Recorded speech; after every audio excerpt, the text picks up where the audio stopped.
Okay, mahalaga ang paggamit ng computer at saka mga computing devices. Pero, sa paggamit nito, kailangan din ng may limitasyon. Okay. So, ano ang nakikita nyo sa larawan? Yung unang picture, ano nakikita?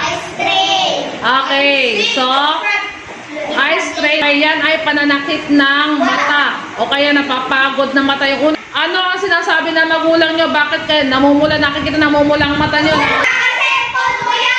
O, dialogue po rin yan minsan. Okay, ulitin mo. Bakit hindi nakakatulog? Kakasat ko yan, pero hindi ko gusto. Nakasat sa? Sa jowa. Oh, kaya hindi makatulog. Nakadilat ang mata, syempre. Ano pa? Disco. So, din na sa pagtulog, nagse-cellphone pa kayo. Kaya ang tendency, nagkakaroon kayo ng Black eye.